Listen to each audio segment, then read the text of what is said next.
የዛሬ ባለ ታሪኮቻችን መኖሪያ ቤታቸው እንደ ማንኛውም ቤት የራሱ የሆነ መኝታ ቤት፣ ሳሎን፣ የልጅ መኝታ ክፍል እና የእቃ ቤት አለው። ይሄ ቤት በጣም ትልቅ ቤት አይደለም፣ ትንሽም ቤት ግን አይደለም። ጥሩ ቤት ነው፣ ቀለል ያለ ቤት ነው። በዚህ ቤት ውስጥ እንግዲህ እነዚህ ሁለት ባልና ሚስቶች 4 ዓመት ኖረውበታል። ከተጋቡም ገና 4 ዓመታቸው ነው። ገና እንደተጋቡ እነዚህ ባልና ሚስቶች አብሮ የኖሩበት እዚህ ቤት ውስጥ አሁን የ6 ወር ልጅ አላቸው። አባትየው በስራ ምክንያት በ2 ሳምንት አንድ ጊዜ ይመጣል። በ2 ሳምንት አንድ ጊዜ ሲመጣ አርብን ይመጣል፣ ቅዳሜን ይጨምራል፣ እሁድን ይጨምራል፣ ሰኞ በጠዋት ተነስቶ ወደ ስራ ይሄዳል። አርብ አመሻሹ ላይ ነው የሚመጣው። ታዲያ እናት የምትኖረው ይህቺ ረዳት ወይንም ደግሞ የቤት ሰራተኛ ጋር አብራ ስትሆን፣ ይህቺ ረዳት እንግዲህ እናትና አባት ከተጋቡ መጀመሪያ ገና ሀ ብለው ኑሮን ሲጀምሩ አብራቸው የኖረች ናት። አብራቸው የኖረች ናት ሲባል ደግሞ ላለፉት 4 ዓመታት ሁለቱንም አክብራቸው ወዳቸው፣ በተለይ እናት ህፃን ልጅ ከወለደች በኋላ ህፃኑ ደግሞ አድጎ እሷ መያዝ ከጀመረች ጊዜ ጀምሮ በጣም በፍቅር የኖረ ቤተሰብ ነው ይሄ ቤተሰብ። ታዲያ እንግዲህ ይህን ቤተሰብ ስንመለከተው እናት ከወለደች በኋላ ለስራ የእረፍቷን ጨርሳ ወደ ስራ ስትሄድ አባት የለም። ምክንያቱም በ15 ቀን አንድ ጊዜ ነው ሄዶ ከሚሰራበት ቦታ የሚመጣው፣ በስራ ምክንያት ነው የሚሄደው። እናት ደግሞ ግዴታ በተማረችበት በተመረቀችበት ዘርፍ የእረፍት ጊዜዋ የወሊድ የእረፍት ጊዜዋን ስትጨርስ ወደ ስራ መግባት አለባት። ስራ ገብታለች። ከዚህ በኋላ ቤት ውስጥ ልጅ የምታሳድገው ማናት? ይቺ የቤት ሰራተኛ ናት። በጣም ደስተኛ ናት። ህፃኑን ትወደዋለች። ህፃኑ ገና 6 ወር ከጥቂት ሳምንታቱ ነው። ታዲያ እንግዲህ በዚህ ሁኔታ ኑሯቸውን የሚገፉት እነዚህ ቤተሰቦች አንድ ቀን እናት ከስራ ስትመለስ ስልክ ደወለች። ቀኑ ሙሉ በሰላም ውለዋል። ስልክ ደወለችና ደርሻለሁ፣ ቤት ከመግባቴ በፊት ግቢ ውስጥ ከመግባቷ በፊት ማለት ነው፣ ከሱቅ ይዤ የምመጣው እቃ አለ ወይ ብላ ጠየቀቻት። ለማ? ለቤት ሰራተኛዋ። ከዛ በኋላ እንግዲህ የቤት ሰራተኛዋ ምን ብላ መለሰች? የለም፣ ምንም ያስፈልገን ነገር የለም ነይ አለቻት። እሺ ብላ እናትየው ወደ ቤት መጣች። ወደ ቤት ስትገባ ግን እንደ ድሮ አይደለም ሁኔታው። ምንድነው እንደ ድሮ ያልሆነላት ነገር ያልን እንደሆነ በፊት የቤት ሰራተኛዋ ወይንም ረዳቷ የምታረገው ነገር ህፃኑን እያጫወተች ነው የምትጠብቃት። የዛን ቀንም እንደዛ ነው የጠበቀችው። ሁልጊዜ ህፃኑ እየተጫወተ ሳይተኛ ነው የሚጠብቃት። ልክ ስትገባ የለም ህፃኑ የታለ ስትላት ተኝቷል አለቻት። መተኛቱ ደስ አላላትም እናትየው። ምክንያቱም በዛ ሰዓት ህፃኑ እንግዲህ 6 ወር አልፎታል፣ ከጥቂት ሳምንታት ነው፣ ምግብ ጀምሯል። ስለዚህ እሷ ከመጣች በኋላ ገላውን ታጥቦ ምግቡን በልቶ ወተቱን ጠጥቶ ከዛ ነው የሚተኛው። አሁን ግን ባልተለመደ ሁኔታ ተኝቶ ሲጠብቃት እናት ደስ አላላትም። ሊያው አለችና ልክ ስትሄድ አይ አትሂጂ አለቻት። ለምን? ትቀሰቅሸዋለች፣ ደክሞት ነው የተኛው። እሺ አለች እናት። ቦርሳዋን አስቀመጠች። አልታጠበችም፣ ልብሷን አልቀየረችም፣ መክሰስም አልበላችም። ምን አደረገች? ልጁ ሳይነሳ ጎረቤት የምትሄድበት ጉዳይ ስላላት ጎረቤት ደርሼ ልምጣ አለች። በዚህ ተስማሙ። ግን አሁንም ልትወጣ ስትል ልጁን አፍቆኛል ልየው አለቻት። ደግማ ለሁለተኛ ጊዜ ከለከለቻት። ተይ አለቻት። ስለዚህ እናትየው እሺ አለችና ወዴት ሄደች? ወደ ጎረቤት ሄደች። ጉዳይ አላት። ነገር ግን ይህች እናት 2 ጊዜ ልጇን ለማየት የፈለገችው እናት ቅር እያላት ወደ ምትሄድበት ቦታ ሄደችና ብዙም አልቆየችም። ከተወሰኑ ደቂቃዎች በኋላ ተመልሳ መጣች። እቤት ተመልሳ ግን አሁን ያቀፈችው ህፃን የቤት ሰራተኛዋ እንዳለችው ተኝቶ አልነበረም የነበረው።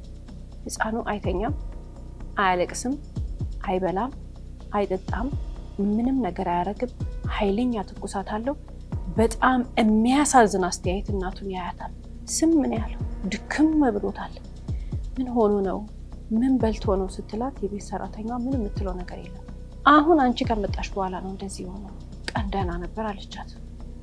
እናት ለመነቻት፣ እባክሽ ምን ሆኖ ነው አለቻት። ምክንያቱም ትኩሳት አለው፣ ወደ ሆስፒታል እንውሰደው እየተባባሉ ነው። ግን እናትየው የሆነ ነገር ውስጡ አፈርቷል። ምን ሆኖ ነው አለቻት። ከዛ በኋላ ያደረገችው ነገር ወድቆብሽ ነበር ወይ ብላ ስትጠይቃት በፍጹም አልወደቀብኝም አለች። እናት እንግዲህ ከዚህ በኋላ ልብሱ ማውለቅ ጀመረች። ምክንያቱም የተቆረጠ የደማ የወደቀበት ነገር ካለ ብላ ስታየው ምንም ነገር የለም ከፊት ለፊት። ነገር ግን ልጇን ጀርባውን ስትገለብጠው ጮኸች። ያየችው ነገር ማመን አቃታት። ልጇ ከኋላ በደንብ የሆነ ነገር ተመቷል፣ ጠቁሯል። ሰውነቱ ጭንቅላቱ በደንብ የሆነ አይነት ቀለም ይዟል። በጣም ነው የደነገጠችው እናትየው። የእሷን ጩኸት ሰምቶ ጎረቤቶች መጡ። ጎረቤቶች ከመጡ በኋላ ግን ከእናትየው በላይ ነው የተጫጫሁት። ምን ሆኖ ነው ወድቆብሽ ነበር ወይ ሲሏት በፍጹም አለች። እንደውም እሷ ይባስ ማልቀስ ጀመረች። ከዚህ በኋላ እንግዲህ ፖሊስ ወደዚህ ቤተሰብ መጣ። ህፃኑ ወደ ሕክምና ቦታ ተወሰደ። ህፃኑ ወደ ሕክምና ቦታ ሲደርስ ግን 24 ሰዓት አልቆየም፣ ህይወቱ አለፈ። ህይወቱ ማለፉ ብቻ አይደለም፣ የሕክምና የምርመራ ውጤት በሚቀጥሉት ጊዜያቶች ሲመጣ ህፃኑ መውደቁ ተረጋገጠ። እንግዲህ መራመድ አይችልም፣ በደንብ ፈጥኖ እንዳዴ ማለት አይችልም፣ ትንሽ መገላበጥ የሚችል ልጅ ነው። ታዲያ በዚህ መጠን በጣም በኃይል ነው የወደቀው። በጣም ኃይለኛ ጉዳት ነው የደረሰበት። እንግዲህ አስከሬን ምርመራ ውጤቱ የህክምና ባለሙያ የተናገረው ነገር ምንድነው? ካልጋ ቢወድቅ ወይንም ከሶፋ ቢወድቅ እንደዚህ አይነት ጉዳት ሊደርስበት አይችልም። ለምን? እናትና አባት ይሄን አስበው ቤት ውስጥ ያስቀመጡት ነገር አለ፣ ከምንጣፍ ስር ያደረጉት ነገር አለ። ልጁ ቢወድቅ እንኳን ብለው ያ ብቻ ሳይሆን የወደቀበት ርቀቱም በፍጹም ይሄን ያህል ሊጎዳ አይችልም። ስለዚህ ከዚህ መነሻ ሀሳብ ወይንም ደግሞ ከአስከሬን ምርመራ ውጤቱ በመነሳት ፖሊስ የራሱን ምርመራ ካደረገ በኋላ ይህች ግለሰብ ሆን ብላ ህፃኑን ገደለችው ወይንስ ወድቆባት ሞተ የሚለውን እውነት በዛሬ የስሌት ፕሮግራማችን ይዘላችሁ ቀርበናል። እስከ ፕሮግራማችን ፍጻሜ ድረስ አብራችሁ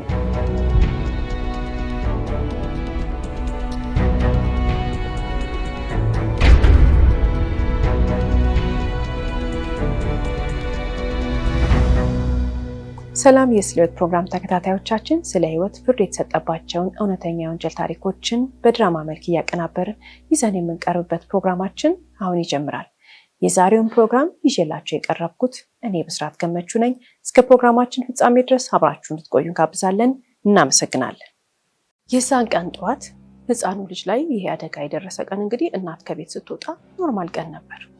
2 ሲኒ ቡና ጠጥታለች። 2 ሲኒ ቡና ከመጠጣቷ በፊት ግን የዚህ ቤት የኑሮ ዘይቤ እንዴት ነው ብለን የተመለከትን እንደሆነ እናት ከቤት ሰራተኛዋ ወይንም ከረዳቷ ጋር ሆና ምግብ ይሰሩና ማቀዝቀዣ ውስጥ ያስቀምጣሉ። የዛ ማቀዝቀዣ ውስጥ የተቀመጠው ምግብ እያወጣች አሙቃ መብላት ነው የቤት ሰራተኛዋ ስራ እንጂ ህፃኑ ተኝቶ አትሰራም። ለምን? ለልጇ ስትል ነው እናቴን የምታረገው። ቤታቸው ማታ ነው የሚጸዳው፣ ቀን የሚጸዳ ነገር የለም። ስለዚህ የቤት ሰራተኛዋ ስራ ምንድነው? ምግብ አሙቃ ለራሷ መብላት፣ ከዛ በተጨማሪ ደግሞ ህፃኑን መንከባከብ፣ ለህፃኑ የሚያስፈልገውን ነገር ማድረግ። ህፃኑ የሚታጠበው ማታ እናት ከመጣች በኋላ ነው። ይሄ የነሱ የኑሮ ዘይቤ ነው። ስለዚህ የዛን ቀንም ምንም የምትሰራው ነገር የለም ህፃኑን ከመንከባከብ ውጪ፣ ትልቅ ስራ ስለሆነ እሱ። እናት ቁርሷን በላች፣ ምሳቃ ያዘች፣ ስራ ቦታ የምትበላው ምግብ። ከዛ ቀጥሎ አስረዳቻት፣ እንደሌላው ቀን ተነጋገሩ። 2 ሲኒ ቡናዋን ከጠጣች በኋላ ወደ ስራ ቦታ ሄደች።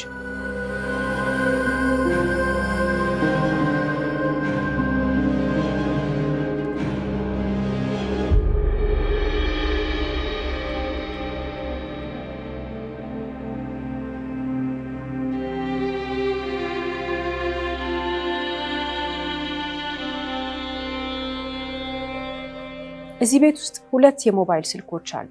አንደኛው የቤት ሰራተኛዋ ሲሆን አንደኛው ደግሞ የራሳቸው የባለቤቶቹ ስልክ ነው። ለምንድነው 2 ያደረጉት? አንደኛው ባትሪው ቢያልቅ ወይንም ደግሞ ባትሰማው በዚህኛው እንዲያገኟት ብለው በማመን ነው። ይሄ የተለመደ ኑሯቸው ነው። ብዙ ጊዜ የሚደውሉላት ግን በራሷ ስልክ ነው።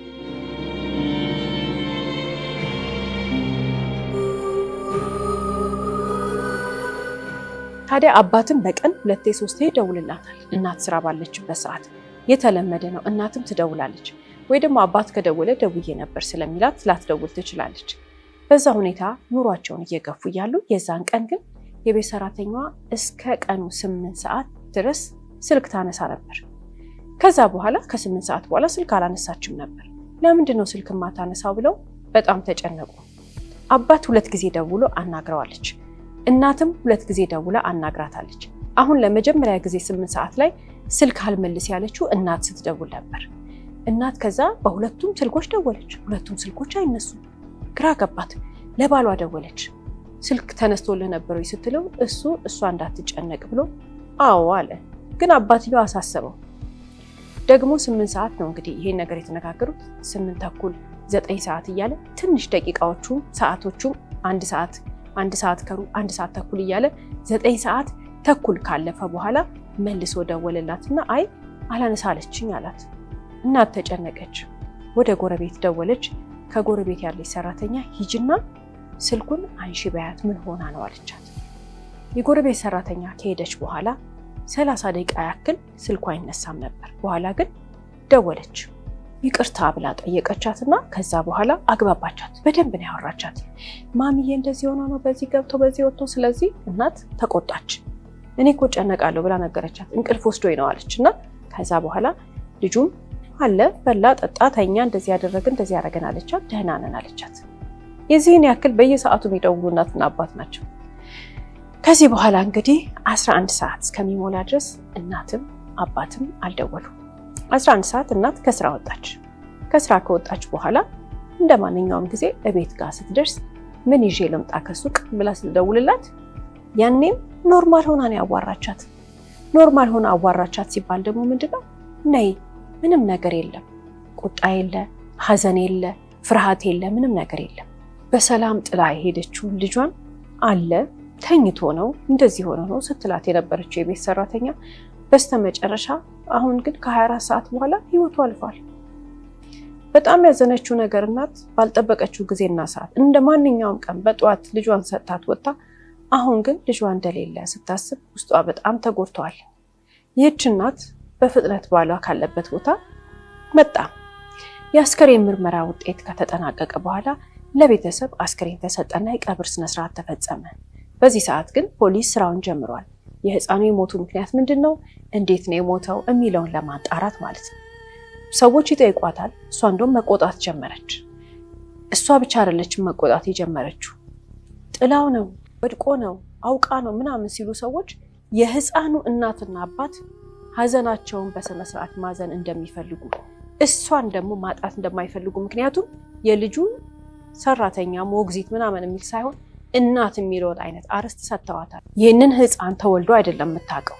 ህፃኑ ሆድ ውስጥ እያለ በእርግዝና ወቅት ታውቀዋለች። ተረግዞ አለች። ከዛ በተጨማሪ ደግሞ ሲወለዳለች፣ አሳድገዋለች። ስለዚህ ይህች የቤት ሰራተኛ ሳትሆን ለህፃኑ ልጅ እናቱ ናት ብለው ነው የሚያምኑት። ደግሞ እውነታቸው ነው። ማንም ጤነኛ አእምሮ ያለው ሰው የሚያስበው ሀሳብ ነው። ነገር ግን ብዙ ሰዎች ወቀሳ ያበዙ ነበር። ከዚህ በኋላ እንግዲህ ፖሊስ የራሱን የምርመራ ሂደት እየቀጠለ እያለ ይህች ግለሰብ በቁጥጥር ስር አልዋለችም። ምክንያቱም ገና ምርመራ እየተካሄደ ነው። እንዳትሸሽ ወይንም ደግሞ እንዳትሸሸግ ፖሊስ በራሱ ቴክኒክ እየተከታተለ ያለው ነገር አለ። የምርመራ ውጤቱ ሲመጣ ግን ነገሮች ተቀየሩ። ህፃን ወድቆ ነበር የሚለው ነገር ሲነገር ማለት ነው። ከዛ በፊት ግን ፖሊስ አንድ ያገኘው ነገር አለ። ምንድነው?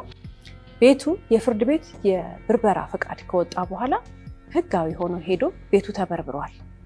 ለቅሶ ቤት ነበረ። እንግዲህ በጣም ግርግር አለ ለቅሶ ቤት ውስጥ። ነገር ግን ምግብ የሚሰራበት ምድጃ አለ። እንግዲህ በአይምሯችን እንሳለው።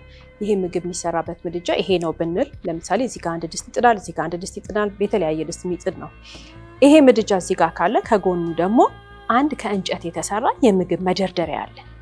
ይሄ ምድጃና እዚህ ጋር ያለው የእንጨት መደርደሪያው አጠገብ ትንሽዬ ክፍተት ቦታ አለ።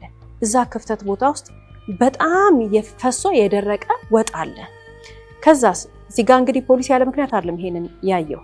ከዛስ የእንጨቱ ይሄ ዕቃ መደርደሪያው ተልጧል። በጎን በኩል ትኩስ ነገር ፈሶበት እንጨቱ ይሄ እንደ ማበጥ ኩፍ ብሏል ነው የሚባለው አይደል? እንደዛ እብጥ ብሏል። ባልና ሚስቶቹ ይሄ ከመቼ ጀምሮ ነው የነበረው አላየንም አሉ። ፖሊስ የራሱ የሆነ እያጣራ ያለው ነገር ስላለ ነው። ይሄ ነገር አይታችሁታል ሲባሉ ኖ አይተነው አናውቅም ከዚህ ቀን በፊት አሉ። እንግዲህ ለቅሶ ካለፈ ጥቂት ቀናቶች ነው። በጣም የደረቀ አንድ ወጥ አለ። ከዛ በተጨማሪ ደግሞ ፖሊስ ሲበረብር ትልቅ የቆሻሻ ማጠራቀሚያ እቃ አለ። ያ የቆሻሻ ማጠራቀሚያ ውስጥ ግን ከስር ያገኘው ነገር አለ። ምንድነው? እጁ የተገነጠለ ድስት አለ። ይሄ እጁ የተገነጠለው ድስት ውስጡ የደረቀ ወጥ አለው። ያ እዛ በስቶቭና በእንጨት መደርደሪያ መካከል የነበረ ወጥና እዚህ ድስት ውስጥ የተገኘው ወጥ አንድ አይነት ነው። ስለዚህ ምን የሚል ሐሳብ አለ?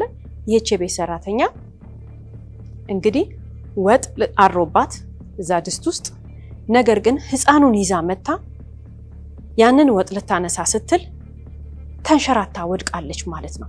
ታዲያ ተንሸራታ ከወደቀች ወይንም ደግሞ እሷ ራሷ ከወደቀች ሰውነቷ ላይም የሆነ ምልክት ይኖራል። እሷም ልጁም አንድ ላይ ወድቆ ነው የሚሆነው የሚል ሐሳብ ስላለው ነው ፖሊስ እያጣራ ያለው። ፖሊስ እንደተጠራጠረውም ደግሞ ይሄ ድስት መቼ የተጣደ ነው? ከለቅሶ ቀን በፊት ነው? ከለቅሶ በኋላ? ወይንም ከሀዘኑ በፊት ነው? ከሀዘኑ በኋላ የሚባል ነገር ሲመጣ በፍጹም እዛ ቤት ውስጥ ሀዘኑ ከመምጣቱ በፊት እንጂ ከመጣ በኋላ እንዳልሆነ በምርመራ ታወቀ። ስለዚህ ምንድነው ይህች የቤት ሰራተኛ የዛን ቀን በዛች ጥግ በኩል የፈሰሰ ወጥ፣ ያረረ ወጥ፣ ከዛ በተጨማሪ የተሰበረው ድስት ከህፃኑ ሞት ጋር የተያያዘ ነገር አለ ተብሎ ሲጣራ እንደገና ያንን ወጥ የነካ ልብሷ ቤት ውስጥ ተገኘ። ልብሷ ወጡ ነክቶታል። ያንን ልብሷን ምን አድርገዋለች? የሆነ ቦታ ጋር ደብቀዋለች። ስለዚህ ይህች የቤት ሰራተኛ አደጋ ደርሶባት እንጂ ህፃኑን ሆን ብላ ነው የጣለችው ወይስ አይደለም የሚለውን ለማጣራት ፖሊስ ስራውን ሲቀጥል ምንድነው ከቀጥሎ ያገኘው ነገር? እሷም ጀርባዋ ላይ፣ ሰውነቷ ላይ፣ እጇ ላይ እንዲሁም እግሯ ላይ ምልክቶች አሉ የወደቀችበት። ይሄ በምት የመጣ እንደሆነ ታውቋል። እሷ ስትጠየቅ ትክዳለች። አይ ሰሞኑን ወድቄ ነው፣ አይ ሰሞኑን እንደዚህ ሆኜ ነው ትላለች። በፍጹም ክዳለች። ፖሊስ እውነቱ እንደሚደርስበት በምርመራ አላወቀችም። እሷ እዛ ጋር መቆጣት የጀመረችው ህፃኑ በምርመራ ውጤት ከተረጋገጠና ካወቀች በኋላ ነው። ከማወቋ በፊት ግን በፖሊስ የምርመራ ሂደት ላይ ይህች የቤት ሰራተኛ ቀድማ እውነቱ ከመታወቁ በፊት ለስላሳ ነበረች። በጣም ቁጡ የሆነችው እውነቱ ከወጣ በኋላ ነው። ነገር ግን እዚህ ጋር የሚያሳዩት ማስረጃዎች በጠቅላላ ለማረጋገጥ የተፈለገው ነገር ሆን ብላ ነው ወይስ አደጋ ነው? ሆን ብላ ካልሆነና አደጋ ካልሆነ በመደበቋ ነው የምትጠየቀው እንጂ እዚህ ጋር ሆን ብላ የሰው ነፍስ በማጥፋት ወንጀል አይደለም የምትከሰሰው። ታዲያ እዚህ ጋር ከዚህ በኋላ ምርመራው ሲቀጥል ግን ፖሊስ እውነተኛውን ነገር ከደረሰበት በኋላ ይህችን ግለሰብ ጠየቃት። ይህች ግለሰብ ስትጠየቅ አይ ነው የምትለው፣ በፍጹም ነው የምትለው። ነገር ግን ፖሊስ የደረሰበት አንድ እውነት አለ። ፖሊስ የደረሰበትን እውነት እሷ ትካደው እንጂ ይሄ ህፃን ልጅ የሞተ ዕለት ብቻዋን አልነበረችም። ሌላ ሰው ከእሷ ጋር አለ። ይሄንንም ፖሊስ ነው ያወቀው። በልዩ የራሱ የምርመራ ቴክኒክ ፖሊስ እዚህ ቤት ውስጥ ሌላ ሁለተኛ ሰው እንዳለ ከእሷ ጋር ሲነግራት ደነገጠች። ማናት ሲባል ደግሞ ወይንም ማን ነው ሲባል ደግሞ ከጎረቤት ያለች ሌላ የቤት ሰራተኛ ናት። እንዴት መጣች? ስልክ ተደውሎ ስልክሽን አንሺ በያት የተባለችው ልጅ ማለት ነው። ምን አገናኛቸው ያለን እንደሆነ ፖሊስ የደረሰበት ነገር አለ። በእርግጥም ይህች ግለሰብ ህፃኑ ወድቆባት ነበር። እናትየው ስትደውል፣ አባትየው ሲደውል ስልክ ያላነሳችው ሁለቱም የህፃኑ እናትም አባትም ሲደውሉላት አዎ ህፃኑ ወድቆባት ደንግጣ ነበረ። ምን እንደምታረግ ግራ በተጋባይ ሰዓት በራቸው ተንኳኳ። አቤት ስትል እንደዚህ ሆኖብኛል አለቻት ለጎረቤት ቤት ሰራተኛ። ስለዚህ ከጎረቤት ያለችው የቤት ሰራተኛ ጓደኛዋ ስለሆነች ገባችና ምን አለቻት? እንዳትናገር ያለቻት። ይህች የቤት ሰራተኛ ግን እዚህ ቤት ውስጥ ያለችው የመጀመሪያው ያየናት እንሂድ ነበር ያለቻት። ወዴት? ወደ ህክምና ቦታ ህፃኑን እናሳክመው ነበር ያለቻት። እንትታሰሪያለሽ፣ ጣልሹ ብለው ያሳስሩሻል፣ ስለዚህ እንዳትናገር ያለቻት። መከረቻት፣ አሳመነቻት፣ አላቅም በያለቻት። ነገር ግን ይህችኛዋ የዋህዋ እሺ አለች። የምታደርገው ነገር ጠፋት ስለደነገጠች። ታዲያ ለምንድን ነው የደበቅሽው ወይንም ደግሞ ለምንድን ነው የሸሸግሽው ስትባል ሙሉ ነገር ዛሬ ወደ እሷ ነው ያለችው። ምን አለች? እሷ ብላኝ ነው፣ እሷ ናት እንደዚህ ያለችኝ እንጂ እኔ በፍጹም እንዲደበቅ አልፈለኩም ነበር አለች። እውነትም ስትመክራት ቆየችና እናትየው ወደ ቤት እየደረስኩ ነው ምን ይዤ ልምጣ ስትላት ነው ያቺ ሁለተኛዋ ጓደኛዋ ከጎረቤት ያለችው የቤት ሰራተኛ ሮጣ ከነሱ ቤት የወጣችው። እናት ከስራ ወጥታ ሰፈር እስከምትደርስ ድረስ እስከዛ ሰዓት ድረስ እየመከረቻት ነበር። አብረው ነበሩ። ያ ማለት ስልክ ማንሳት ያቆመችው 8 ሰዓት ከሆነ እዚህ ጋር ፖሊስ የተረዳው ነገር ህፃኑ የወደቀው ከ8 ሰዓት በፊት ነው። ከ8 ሰዓት በፊት ጀምሮ የወደቀ ህፃን እስከ ቀኑ 11 ሰዓት ድረስ ምንም አይነት የህክምና እርዳታ ሳይደረግለት ዝም ይባል ብላ በመከረቻት መሰረት ሁለቱም ተባብረው እናቱ እስከምትመጣ ድረስ ጸጥ ብለዋል። ከዛስ ደብቃ መኝታ ቤት አስገብታ አትረብሽው ተኝቷል አለቻት። እንግዲህ እዚህ ጋር የምንመለከተው አንድ ነገር አለ። አሁንም ፖሊስ የራሱን የምርመራ ቴክኒክ ተጠቅሞ ምን ማን መቼ እንዳደረገው እንደሚረዳ አላወቁም። ልክ እዚህ ጋር ሲደርሱና ፖሊስ እውነታውን ሲደርስበት ግን ሁለቱ ጓደኛሞች ሁለቱም የቤት ሰራተኞች የጎረቤት ሰዎች የሆኑት የቤት ሰራተኞች እሷ ናት ተባብለው ጣት መጠቋቆም ጀመሩ። እንግዲህ ከጎረቤት የመጣችው የቤት ሰራተኛ የምትለው ምንድነው? አዎ ህፃኑን እንደወደቀ ተመልክቻለሁ አለች። ሌላስ ምን አደረግሽ? በፍጹም ሕክምና አትሂጂ አላልኳትም አለች። ፖሊስ እንግዲህ እውነቱን በምርመራ ይደርስበታል። እሷ ግን አላወቀችም። ይህችኛዋ ደግሞ ህፃኑ የሞተበት ወይንም ደግሞ የህፃኑ ያለበት ቤት የቤት ሰራተኛ ደግሞ ምን አለች? እሷ የምትናገረው ነው እውነት፣ ፖሊስ ያረጋገጠው እሷ ናት እንደብቅ ያለችኝ አለች።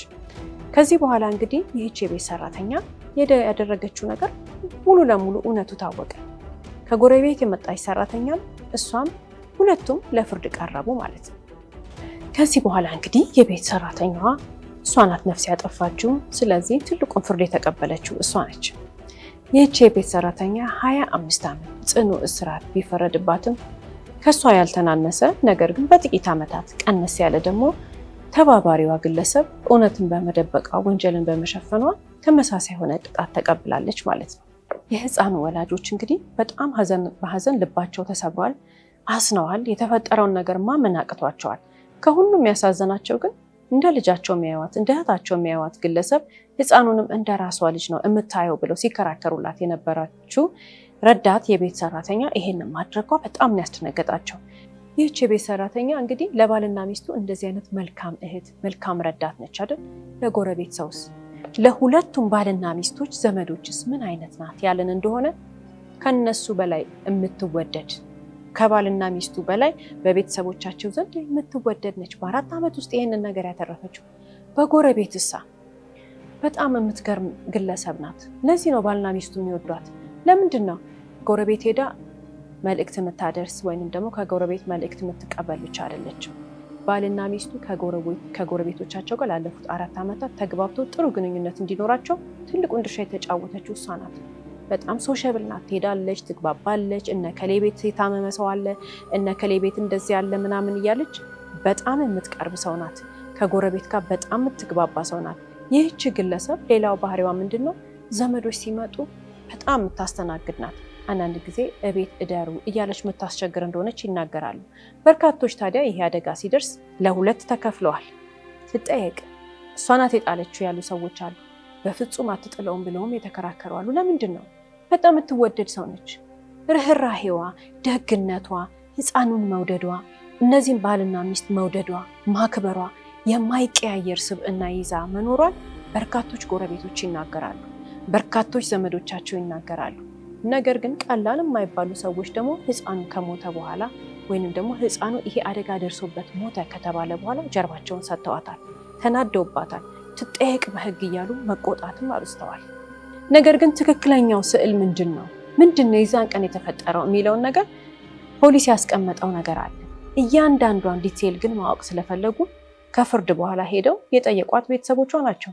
ከማን ጋር ሆነው? ከፖሊስ ጋር ሆነው ፖሊስ እንደተናገረው ወይም ደግሞ ፖሊስ እንዳለው እንደተጠራጠረው በኋላም እንዳረጋገጠው ትክክለኛው ነገር መጨረሻ ላይ እሷም የተናገረችው በቃሏ ያስረዳችው ነገር ሆኖ ተገኘ። ያም ምንድን ነው? በዛን ዕለት እንግዲህ ይህች የቤት ሰራተኛ እንደ ማንኛውም ቀን ህፃኑን እየተንከባከበች ነበር። ምግብ መስራት አይጠበቅባትም ለራሷ ምሳ ሰዓት ሲደርስ። ነገር ግን አንድ ነገር ታረጋለች። ስለዚህ ምንድን ያደረገችው? እንደተለመደው ሄደችና ከማቀዝቀዣ ውስጥ ወጥ አወጣች። ከዛ ወደ ምታሞቅበት ድስት ቀነሰች። ከቀነሰች በኋላ ያኛውን መለሰች፣ የቀረውን ወጥ ማለት ነው። ነገር ግን ወጥ ትንሽ መሬት ላይ ተንጠባጠበባት። ስለዚህ ድስቱን ከጣደች በኋላ ወደ እሳቱ ሄደችና ያንን የተንጠባጠበውን ለመወልወል ስትጀምር ሞልወያ አምጥታ መወልወል ስትጀምር እንግዲህ እርጥበት አለው እዛ ጋ ቦታው ላይ። ህፃኑ አለቀሰ። ስለዚህ ሞልወያውንም ድስቱንም ጥዳ ወደ ህፃኑ ሄደች። ህፃኑን አቅፋ ወዲያውኑ የሰጠችው ነገር አለ፣ ወተት።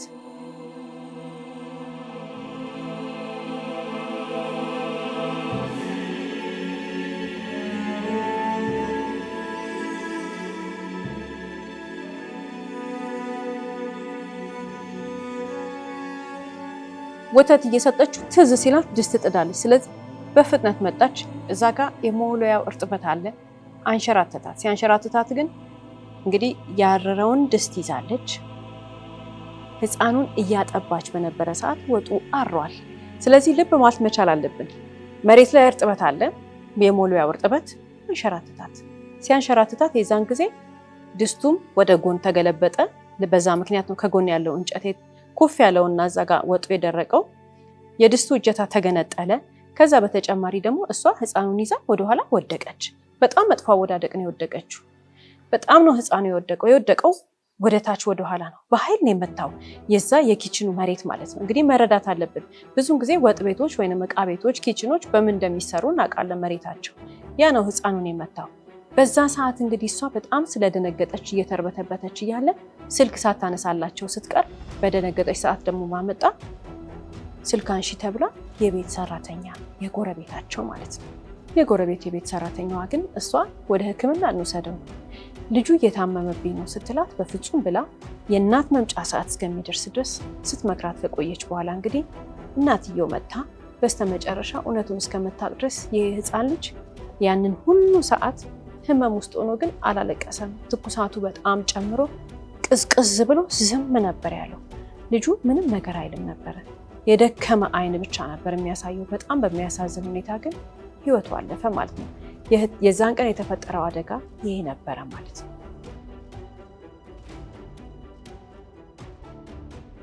የዛሬ ባል ታሪኮቻችን እንግዲህ ከሁሉም በላይ የሚያሳዝነን ህፃኑ ልጅ የወደቀው ትላልቅ ሰዎች እጅ ላይ ነው። እነዚህ ሁለት የቤት ሰራተኞች ትላልቆች ናቸው።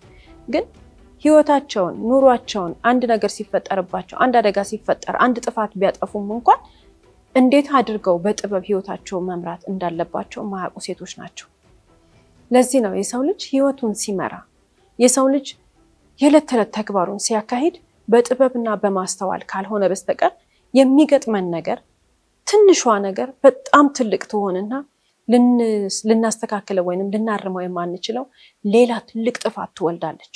የህፃኑ መውደቅ በህክምና መስተካከል ሲገባው ወደ ሞት እንደተቀየረው እኛ እጃችን ላይ ያሉ ነገሮች፣ እኛ ህይወታችን ላይ ያሉ ነገሮች፣ እኛ በዕለት ተዕለት ተግባራችን ውስጥ የምናደርጋቸው ነገሮች በጥበብና በማስተዋል ከፈጣሪ እርዳታ ጋር ከፈጣሪ ጸጋ ጋር በስነ ስርዓት ካላደረግነው በስተቀር እጅግ በጣም አስቸጋሪ የሆኑ ነገሮች አሉ። እውቀትና ጥበብ እርግጥ ከፈጣሪ ነው። በተለይ ጥበብና ማስተዋል ከፈጣሪ ነው። ግን ሁልጊዜም ቢሆን ህይወቱን በጥበብና በማስተዋል ለመራመድ የሚፈልግ ሰው ወይንም ደግሞ ጥረት የሚያደርግ ሰው ፈጣሪም ያግዘዋል፣ ፈጣሪም ይመራዋል። የራሱ ጥረት ደግሞ በማንነቱ ላይ ከፍ ያለ ማንነት ስለሚጨምርለት ሁልጊዜም ቢሆን ጥበብና ማስተዋል ከሱ ጋር ይሆናል ማለት ነው። እዚህ ጋር ትልቅ የፈጣሪን እርዳታ መጠየቅ መቻል አለብን። እኛም ግን ሁልጊዜ ከልባችን ወይንም ደግሞ እኛ በተለምዶ እንደምንለው ከቀልባችን ከራሳችን ጋር ብንሆን እንደዚህ አይነት ትርምስምስ ያሉ አደጋዎች ወይንም ደግሞ ጥቃቅን የሆኑ አጋጣሚዎችን ማምለጥ እንችላለን። በእኛ በህይወታችን ላይ ግን ትልቅ ለውጥ የሚያመጡ እንዴት አድርገን መረጋጋትን የመሰለ ነገር የለም። ሁልጊዜም ቢሆን ተረጋግተው ህይወታቸውን የሚመሩ ሰዎች በጥበብና በማስተዋል ህይወታቸውን ሲመሩ ይታያሉ። ለምንድን ነው? ይረጋጋሉ። ለማሰቢያ ጊዜ ያላቸው ጥድፍ እያሉ ግን ህይወታቸውን የሚመሩ ሰዎች ለብዙ ነገር ይጋለጣሉ። መረጋጋት ከራስ ጋር መሆን፣ ከዛ በተጨማሪ ደግሞ ለራስ ጊዜ መስጠት ህይወታችንን በአግባቡ እንድንመራ ከማድረጉ በላይ ከፈጣሪ የተሰጠንን ጥበብና ማስተዋል በአግባቡ ውስጣችን እንዲመራን ውስጣችን እንዲመለከት እንዲያስተውል ስለሚያደርገን እንደነዚህ አይነት ያልተጠበቁ አደጋዎችን በማስተዋል እንድናልፋቸው ይሆናል። አደጋ አይፈጠር ሳይሆን ነገር ግን የተፈጠሩ አደጋዎችን በጥበብ እንድንራመድ ይረዳናል። መረጋጋት በጣም ትልቅ ቁልፍ ነገር ነው። ሁልጊዜም እንግዲህ ከታሪኮቻችን መጨረሻ የምናነሳቸው በርካታ ሀሳቦች አሉ። የዛሬ ባል ታሪኮቻችን ታሪክ በጣም ያሳዝናል። ህፃን ልጅ ገና 6 ወር ጥቂት ሳምንታት የሆነው ያሳዝናል በጣም። 7 ወር ያልሞላው ህፃን ልጅ በዚህ ሁኔታ ህይወቱ ማለፍ እንግዲህ የዛሬ ባል ታሪኮቻችን ልጃቸው ህይወቱ አለፈ እንጂ በርካታ እናቶች አባቶች ልባቸው የተሰበረበት ነገር ምንድን ነው?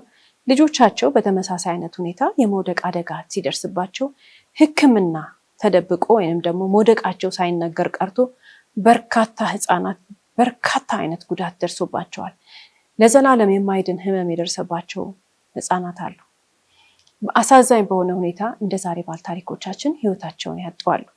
ነገር ግን እዚህ ጋር ልብ ማለት ያለብን አንድ ነገር በዛሬ ጊዜ ህፃናት እንደዚህ አይነት አደጋ ሲደርስባቸው አይታወቅብንም ብለው የሚያስቡ ግለሰቦች በጣም የዋሆች ናቸው። መታወቁ አይቀርም። ህፃኑ ቢድን አደጋ ነው ተብሎ ነው የሚታሰበው። ተጠያቂነት ካለም ለደረሰው አደጋ ሆን ተብሎ ያልተደረገ ስለሆነ ቅጣቱን ማሰብ ይቻላል። ነገር ግን የሰው ልጅ በአደጋውን ደብቆ ህይወቱ እንዲያልፍ ከተደረገ በኋላ በነፍስ ማጥፋት ወንጀል ነው ክስ የሚመጣው። ስለዚህ እዚህ ጋር ልብ ማለት ያለብን ነገር ህፃናት በሞግዚቶቻቸው እጅ ላይ ሆነው ሊወድቁ ይችላሉ። ህፃናት በቤት ሰራተኛ እጅ ላይ ሆነው ሊወድቁ ይችላሉ። ህፃናት በወላጆቻቸው በዘመዶቻቸው እጅ ላይ ሆነው ሊወድቁ ይችላሉ። ማንም ግን መደበቅ የለበትም። ለምንድን ነው መደበቅ የሌለበት? ለህፃኑ ሲል ብቻ ሳይሆን ለራሱም ሲል። በዚህ ጊዜ በምርመራ ይታወቃል። ህፃናት ልጆች እንደዚህ አይነት እድሜ ላይ በተለይ መናገር አመመኝ የማይሉበት ምን እንደደረሰባቸው በማይታወቁበት እድሜ ላይ ዝም ተብሎ ወደ መቃብር አይሄዱም። የምርመራ የሚባል ነገር አለ። የህክምና ምርመራ ይደረጋል። የአስከሬን ምርመራ ውጤቱ ህፃኑ ወድቆ ነው ወይንም ወድቃ ነው ምን ሆኖ ነው ህይወታቸው ያለፈው የሚለው ነገር ስለሚመረመር እባካችሁ ልንል የምንፈልገው ልናሳስብ የምንፈልገው ነገር በተለይ ሞግዚትና የቤት ረዳት የቤት ሰራተኛ የሆኑ ሰዎች ማወቅ ያለባቸው ነገር አለ። ይሄ ወንጀል በጣም ትልቅ ወንጀል ነው። ቀሪ ዘመናችሁን በማረሚያ ቤት እንድታሳልፉ የሚያደርጋችሁ ወንጀል ነው። ህፃናት ከወደቁ ወዲያውኑ ለቤተሰቦቻቸው ተናግሮ ህክምና እንዲያገኙ ማድረግ ለህፃኑ አይደለም ለራስሽ ህይወት ነው የሚጠቅመው። አንቺን ነው ነፃ የሚያወጣሽ፣ አለበለዚያ ተጠያቂ ያደርግሻል። ህፃኑ እንዲድን ጥረት ማድረግ፣ ህፃኑ እንዲታከም ጥረት ማድረግ፣ ህፃኑ ባይተርፍ እንኳን አንቺን ነፃ የሚያወጣበት በጣም ብዙ መንገድ አለው። መደበቅና ከዛ በኋላ ግን መታወቁ ስለማይቀር ሲታወቅ ግን እጅግ በጣም ትልቅ የሆነ የህይወት መዛባት ነው የሚደርሰው። ወይንም ደግሞ ከዚህ በኋላ ያቺ ወንጀል ከታወቀች በኋላ አንቺ እንደጣልሽው አንቺ እዛ ጋር ህፃኑ እንዲሞት እንዳደረግሽው መደበቅሽ ከተረጋገጠ በኋላ ህክምና መከልከልሽ ከተረጋገጠ በኋላ የሚፈረደው ፍርድ በጣም ከፍተኛ ነው። ቀሪ ዘመንሽን ሁሉ ማረሚያ ቤት ውስጥ ነው የምታሳልፊው። ስለዚህ መጠንቀቅ አለባቸው ሴቶች እህቶቻችን። ፕላስ እንደ ሰውኛም ሲታይ ህፃን ልጅን በሞት ጣር ላይ ሆኖ ህክምና እንዳያደርግ ማድረግ ፖሊስ፣ ህግ፣ ቤተሰቦቹ ባይደርሱብን እንኳን ህሊናችን ለዘላለም ሰላማዊ አይሆንም። ስለዚህ መጠንቀቅ መቻል አለብን። ታዲያ መፍትሄው ምንድን ነው? አንደኛ ህፃናት እንዳይወድቁ መጠንቀቅ አለብን። የምንችለውን ነገር ሁሉ መዳፈር የለብንም። ልጆች በተለይ በዚህ እድሜያቸው የሚታቀፉ ሲሆኑ ከዚህ ወደ አንድ ቦታ ነው የምናሸጋግራቸው። ርቀቱ ራሱ በጣም ትንሽ ነው። ርቀቱ ረጅም እንኳን ቢሆን የምንረግጥበትን መሬት እናስተውል። አንዳንዴ በጣም ተጠንቅቀን አደጋ ሊፈጠር ይችላል። ህፃናት እኮ ወላጆቻቸው አቅፏቸው ሊወድቁ ይችላሉ። ነገር ግን ምንድን ነው ከዛ በኋላ በድንጋጤ የምናደርገው ነገር እንዲጠፋብን አይደለም እድል መስጠት ያለብን። ወዲያውኑ ወደ እርምጃ የምንወስደው እርምጃ ወደ መፍትሄ ነው መሆን ያለበት። ታዲያ በዚህ ሰዓት ደግሞ ከጎን ያሉ ሰዎች አሉ። እንደ ዛሬ ባለ ታሪካችን ሰው ያላሰበውን የምታሳስብ የቤት ሰራተኛዋ ወደ ህክምና ቦታ ልትወስደው እንደፈለገች የሚያሳዩ ማስረጃዎች ተገኝተዋል። በሰዓቱ ልክ ህፃኑ እንደወደቀ የቤት ሰራተኛዋ እኮ ስልክ ደውላለች ለሰው። እዚህ አካባቢ ያለው ሆስፒታል የት ነው ብላ ሰው ጠይቃለች። ልትወስደው ሞክራለች። በኋላ እኮ ሰው መጥቷል። እኔ ጋር ደውላ እንደዚህ ብላ ጠይቃኝ ነበር በዚህ ሰዓት ያለ ሰው አለ። ልትወስድ ሞክራ ነበር። ምናልባትም የዛን ቀን እናትና አባትየው እዛ ጋር ባይደውሉ ኖሮ ይቺ የቤት ሰራተኛ ልትወስድ ትችል ነበር። ለዛ ነው የምንጠይቀው። አንድ ነገር ሲደርስብን፣ እንደዚህ አይነት አስደንጋጭ የሆነ ነገር ሲደርስብን ምን እንደምናረግ ካላወቅን፣ በምን አይነት መንገድ እርዳታ እንደምናገኝ ወይንም ደግሞ ላስደነገጠን ነገር መፍትሄ የሚሰጠን እርምጃ እማናቅ ከሆነ ወዲያውኑ መደወል ያለብን፣ ማናገር ያለብን፣ መጥራት ያለብን ጎበዝ ሰው ጋር ነው፣ ጠንካራ ሰው ጋር። ምን አይነት ሰው ነው ጎበዝ ሰው? ምን አይነት ሰው ነው ጠንካራ ሰው ሲባል ሁላችንም ወደ አእምሯችን የሚመጣብን ሰው አለ፣ የመፍትሄ ሰው አለ። አንድ ነገር ሲደርስብን እንዴት ይሻላል ይሄ ነገር ብለን የምናማክረው ሰው። እንደዚህ አይነት ሰዎች ጋር ደውለን መፍትሄ ማግኘት መቻል አለብን። ነገር ግን እንደ ዛሬ ባል ታሪኮቻችን በዚህም ታሪክ ይሁን በተመሳሳይ አይነት ሁኔታ በሌላም ነገር ላይ አንድ የሆነ ነገር እኛ የምናቀርበው መፍትሄ ሳይሆን ወንጀሉን ለመደበቅ ድብስብስብስ ለማድረግ የሚሞክሩ ሰዎችን ልብ ማለት መቻል ያለብን። እነዛ መፍትሄ አይሰጡንም።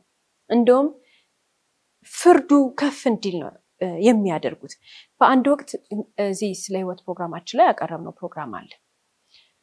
የመኪና አሽከርካሪ አደጋ አድርሶ የሰው ነፍስ ሲጠፋበት መኪናውን ጣልና ሂድ የሚል ሰው አለ። ነገር ግን ተሳፋሪዎቹን የያዛቸውን ተሳፋሪዎች ሁሉ አደጋ ሲደርስባቸው ሌሊት ስለሆነ በተለያየ አይነት ሁኔታ ተሳፋሪው ጉዳት ሲደርስበት ይህ ግለሰብ አሽከርካሪው ተርፎ እሱ ለሌሎቹ ሰዎች እርዳታ አድርጎ ቢሆን ኖሮ የሚደርስ እንደ አደጋ የሚቀጣው ቅጣት ያንስለት ነበረ። በጣም ትንሽ ነው። እሱ ግን ምንድን ነው ያደረገው? ደውሎ ያማከረው ሰው በሩን ከፍተ ጥፋ አለው። ከዛ በኋላ የተፈረደበት ፍርድ ከፍተኛ ነው። የሶስት የአራት ሰዎች ህይወት እንዲጠፋ እንዳደረገ እንዳይድን እንዳደረገ፣ ምክንያቱም ሕክምና እንዲያገኙ አላረጋቸውም። ለዚህ ነው አደጋ ሲደርስብን፣ ችግር ሲገጥመን፣ ጥፋት ስናጠፋ ማንን እንደምናማክር መረዳት መቻል አለብን። ሁልጊዜም ቢሆን ሰው እንዲያድርግና ሂድ፣ እንዲያድርግና ተደበቂ፣ በዚህ መንገድ ሂጅና አምልጭ የሚሉን ሰዎች ማለት አይጠቅሙንም። ትክክለኛ ሰዎች አይደሉም። ይልቁን በጥፋት ላይ ሌላ ትልቅ ጥፋት እንዲወለድብን እያደረጉ ነው። ህፃን የመጣል ወንጀል ነው ትልቁ ወይንስ የህፃን ልጅ ነፍስ እንዲጠፋ በማድረግ መከሰስ ነው ትልቁ? የዛሬዋ ባለታሪካችን ህፃኑ ተርፎ በዚህ ሁኔታ ወንጀለኛ ተብላ አትከሰስም፣ አይፈረድባትም ነበረ። ለዚህ ነው እንጠንቀቅ። የትኛውም የህይወት አጋጣሚ ላይ አደጋ ያለ ነገር ነው። ከአደጋ ይሰውረን እንላለን። አደጋ እንዳይደርስብን ለፈጣሪያችን እንማጸናለን፣ እንጸልያለን አይደል? ነገር ግን አደጋ ከደረሰ ግን ምክንያቱም ፈተና ነው። ፈተና እንፈተን ማለት አንችልም። ፈጣሪን አምነን የምናደርገው አንድ ነገር ስህተት በስህተት ስለማይታረም ለማረም የምንሞክረው በትክክለኛው መንገድ ህጋዊ በሆነው መንገድ ነው ማለት ነው። ሌላው እንግዲህ ሁለቱ የቤት ሰራተኞች በህይወታችን ላይ ብዙ ጊዜ እንደዛ አይነት ጓደኝነት ወይንም ጉርብትና ወይንም ምናምን አለ እስከምንል ድረስ ሁለት የተለያዩ ሰዎች ናቸው። እዚህኛው ቤት ያለችው የቤት ሰራተኛ ምን አይነት ሰው ናት? ደግ ናት። አሰሪዎቿ ልጃችሁን መሬት ላይ ጥላው እንደዚህ አድርገዋለች ሲባል እስከዚችኛዋ ቀን ድረስ ለእሷ ይከራከራሉ። ምን ብለው? ያችኛዋ ናት ያስደረገቻት ብለው። የዚህን ያክል ደግ እህቶች አሉ፣ ደግ ረዳቶች አሉ፣ ደግ ሰዎች አሉ። በተቃራኒው ደግሞ ጓደኛዋን እንግዲህ አይተናታል። ጓደኛዋ ወይንም ደግሞ ከጎረቤት የመጣችው የቤት ሰራተኛ ደግሞ ተቃራኒ ነች። አይምሮዋ በጣም ኔጌቲቭ ነገር ነው የሚያስበው። ወንጀል መስራት፣ ወንጀል ምንድን ነው? ህግ ምንድን ነው? እውነት ምንድን ነው? ውሸት ምንድን ነው? የሚደረግና የማይደረግ ነገር ለይታ አታውቅም። ከራሷ አልፋ ሰው ታሳስታለች። እኛስ በህይወታችን ማን ያለው? የግዴታ በህግ የሚያስጠይቅና የማያስጠይቅ ነገር ሊሆን ይችላል። ሰው የማያየው ከጓደኛችን ጋር ሆነን የምናደርገው፣ አንዳንዴ በፍጹም ለብቻችን የማናደርገውን ነገር ከጓደኞቻችን ጋር ስናደርግ እናያለን አይደል? በምንም ተአምር አንድ ሰው ለብቻው የማያደርገውን ነገር በግሩፕ ወይንም ደግሞ ከጓደኞቹ ጋር ሲሆን ሲያደርገው ይታያል። ይሄ አብዛኞቻችን የገጠመን ነገር ነው። ለሰው ብለን የምናደርገው ወይንም ደግሞ ይሉንታ ይዞን ወይም የተለያየ አርዕስት ሊሆን ይችላል የምናደርግበት ምክንያት ምን እንደሆነ። ግን ከሰው ጋር ስንሆን አዲስ ባህሪ የምናመጣ ከሆነ፣ ከሰው ጋር ስንሆን ወይንም ደግሞ ከሆነ ሰው ጋር ስንገጥም አዲስ ማንነት ከውስጣችን የሚወጣ ከሆነ እያደገ የቱ ጋር ሊደርስ እንደሚችል በዛሬ ባል ታሪኮቻችን ተመልክተናል። አይድረስ ያ ነገር አይደግ፣ ባለበት ይቀመጥ። ግን አዲስ ማንነት የሚሰጠንና ህይወታችንን የሚጎዳን ከሆነ ራሱ ልብ ማለት መቻል አለብን። ከማን ጋር ከገጠምኩ በኋላ ነው እነዚህ ነገሮች በህይወቴ የተበላሹት? ከነማን ጋር መዋል ከጀመርኩኝ በኋላ ነው እነዚህ ነገሮች አልሳካ ያሉኝ? ወይንም ደግሞ እነዚህ መስመሮች እየሄድኩ ያለሁት ከማን ጋር ከገጠምኩ በኋላ ነው? ለማን ነው ሰዓቴን እየሰጠሁ ያለሁት? ማን ነው ይሄንን ነገር የሚመክረኝ የሚለውን ነገር በማስተዋል ከተመለከትን ህይወታችን ላይ ወደ ግራ የሄዱትን ነገሮች ሁሉ በጊዜ መሰብሰብ እንችላለን። ግን የዋህነት፣ ሰው መውደድ፣ ሰው ማመን፣ እንደገና ደግሞ እንደነዚህ አይነት ነገሮች ሙቀት ናቸው፣ ይሞቃሉ፣ በጣም ያስደስታሉ። በጣም ልዩ የሆነ የደስታ ስሜት አላቸው። እዛ ውስጥ ሁላችንም መቆየት እንፈልጋለን። ምክንያቱም ቻቻታ አለ፣ ወይ ሆይታ አለ፣ ደስታ አለ፣ ሳቅ አለ፣ ጨዋታ አለ። ግን የእኛን የህይወታችንን መንገድ ወደ ተለያየ ወደ መጥፎ መንገድ ሊወስደው ይችላል። ማስተዋል መቻል አለብን።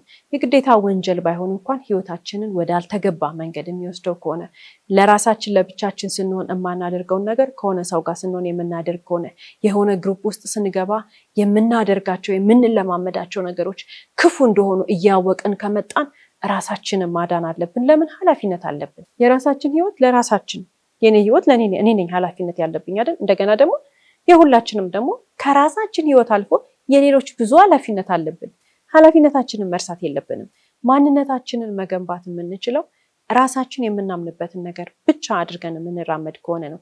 ሰዎች በተለይ ጓደኛ፣ በተለይ ደግሞ የቀረብነው ሰው፣ እህቴ ያልነው ሰው፣ ወንድሜ ያልነው ሰው፣ በተለያየ የህይወት አጋጣሚ ወደ ህይወታችን የመጣ ሰው የማንፈልገውን ነገር ከዚህ በፊት ለብቻችን ስንሆን ልናደርገው የማንችለውን ነገር ግን እያለማመደን መጥቶ ይሄንን ነገር ማድረግ ይሄንን ነገር መፈጸም ከጀመርን በኋላ ቀስ እያልን ሳናቀው ወደማይሆን መንገድ እየገባን የሆነ ነገር ውስጥ እየሰመጥን እንደሆነ እየተረዳን ከመጣን ልብ ማለት መቻል አለብን። መውጫው በጣም ከባድ ነው።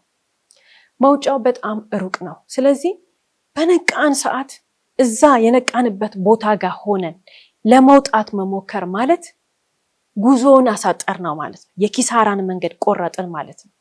ረጅም መንገድ ከሄድን በኋላ የማይስተካከልና የማይታረም ነገር ካደረግን በኋላ መቆጨታችን አይቀርም። የማይደረግ ነገር በፍጹም እኛ ለብቻችን ስንሆን በመጣንበት መንገድ ሁሉ ልናደርገው የማንችለውን ነገር በሆነ ሰው አማካኝነት እያደረግነው ራሳችንን ካገኘነው ልክ የዛን ሰዓት ላይ ካቆምን ኪሳራችንን ቆርጠናል ማለት ነው። ይሉንታ ይዞን፣ ደስታው አሞኝቶን፣ ሙቀቱ ተመችቶን እዛ ውስጥ ያለውን ቻቻታና እዛ ውስጥ ያለውን እልልታ ጥለን መሄድ ግን አቅቶን ከዛ በላይ መንገድ ለመራመድ ከቀጠልን አንደኛ መመለሻው በጣም ሩቅ ነው።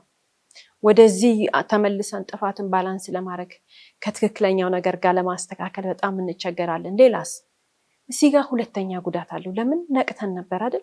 እዚህ ጋር መቆም እችል ነበር፣ እዚህ ጋር ይሄን ነገር ማስተካከል እችል ነበር የሚለው የህሊና ወቀሳ እንደገና ሌላ ፍርድ ማለት ነው። ስለዚህ ሁልጊዜም ቢሆን ራሳችንን መመልከት የማይደረግ ነገርን አለማድረግ ብቻ ሳይሆን የማይደረግ ነገር የሚያስደርገንን ጓደኛ ጥለን ከህይወታችን መሄድ ወይንም ደግሞ ማስወጣት መቻል አለብን። አለበለዚያ የማይስተካከል የማይታረም ነገር ወደ ህይወታችን ይመጣል።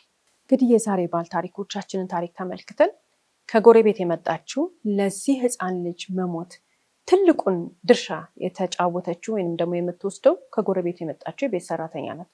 ይህች የቤት ሰራተኛ በእርግጥ ያደረገችው ነገር እጅግ በጣም አሳዛኝ ነው አይደል?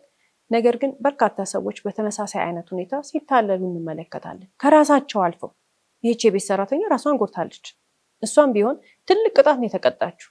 ከዚህ በኋላ በርካታ እሷ የወጣትነት የስራ ዘመን የማግቢያ የመውለጃ የመማሪያ የሙያ ባለቤት መሆኛ የተለያየ ነገር የምታደርግባቸው ዘመኖች በማረሚያ ቤት ነው የሚያልፉት።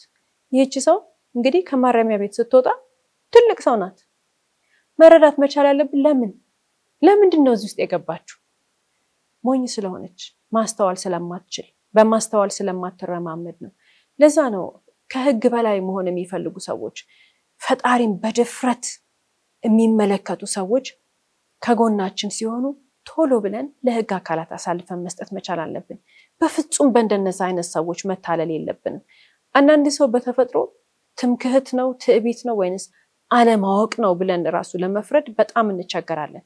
እውነቱን የሚያውቁት እነሱ ናቸው። ግን ይህች የቤት ሰራተኛ ወይንም ደግሞ ከጎረቤት የመጣችው የቤት ሰራተኛ የእውነት ህግ ታውቃለች ለማለት ይቸግራል። እንደኔ ይህች ሴት እማትያዝ ነው ይመሰላት። ለዚህ ነው አንዳንድ ሰዎች እነሱ እየፈለጉት ብቻ ነው እውነት የሚመስላቸው፣ እነሱ ያሰቡት ነገር። ምክንያቱም አንድና አንድ ሲደመር ሁለት ነው አይደል?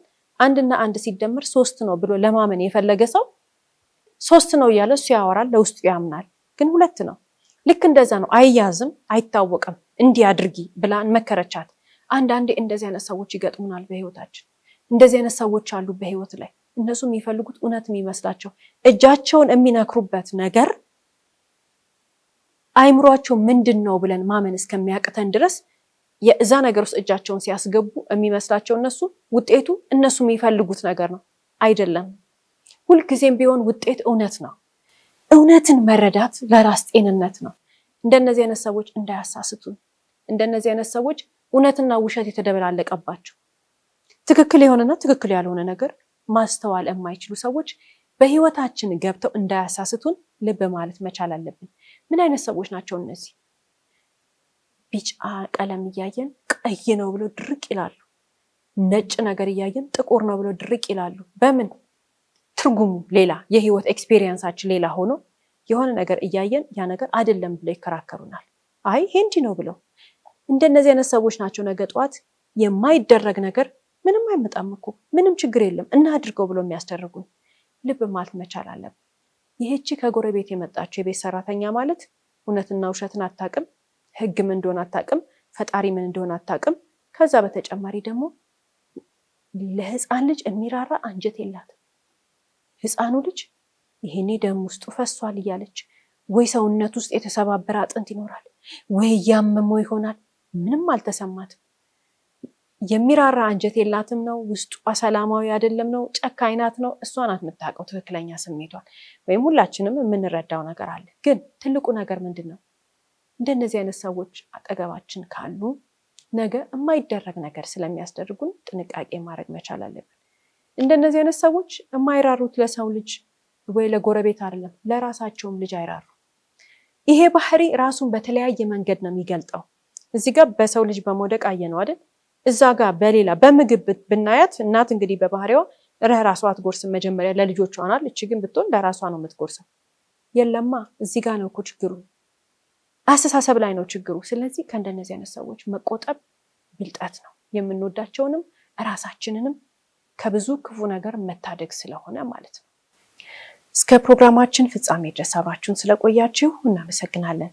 ሳምንት በተመሳሳይ ሰዓት በአዲስ ታሪክ እንደምንቀርብ እየገለጽን እንደተለመደው በአድራሻችን አስተያየቶቻችሁን ላኩልን። እስከ ሳምንት ድረስ ቸርን ሰንብት።